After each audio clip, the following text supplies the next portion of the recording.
Bonjour Nussaïma, Bonjour. merci beaucoup d'être venue jusqu'à nous pour cette interview de The French Watch Girl, qui est la première interview des confinements. Et je suis vraiment ravie de t'accueillir parmi nous. Alors, pendant cette interview, on va aborder donc 3 thématiques. La plus importante et la première, ça va être toi, donc tu vas te présenter. La deuxième, ça va concerner donc ta marque que tu vas lancer en septembre prochain, si je ne dis pas de bêtises. Prévu normalement pour décembre. Ah, prévu normalement pour décembre, Oui. d'accord. Qui s'appelle Robayat. Robayat. Et après, donc, nous allons aborder donc, la dernière thématique beaucoup plus large, l'horlogerie. Et tu vas nous donner ton point de vue sur l'horlogerie, les tendances et comment tu vois l'avenir de l'horlogerie après cette situation Covid et cette crise sanitaire. Beau programme. Beau programme, tout à fait. Donc, on va commencer. Donc, le plus important, toi, Nussaïma, pour ceux qui ne te connaissent pas, peux-tu te présenter s'il te plaît? Déjà, merci à toi pour cette interview et de m'accueillir au sein de ton showroom. Je t'en prie. Donc, pour ceux qui découvrent ma marque et qui me découvrent, donc, moi je m'appelle Nussaïma, je suis la fondatrice de la marque Robayat. Et donc, j'ai eu cette volonté de créer ma marque de montres fin d'année 2016. D'accord. Donc, à l'époque, j'étais salariée.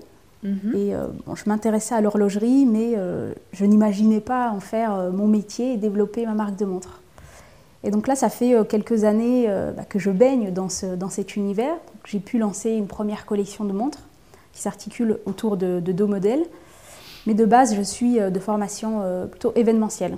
D'accord, donc avant de créer ta marque Robayat en 2016, c'est bien ça, tu travaillais dans l'événementiel avant. C'est ça. Ok, et quel a été le déclic qui t'a fait mettre le pas, qui t'a lancé en fait dans l'horlogerie? Quel a été le déclencheur? Parce que c'est deux métiers qui n'ont strictement rien à voir. Différents, c'est 2 univers. Oui. C'est 2 univers.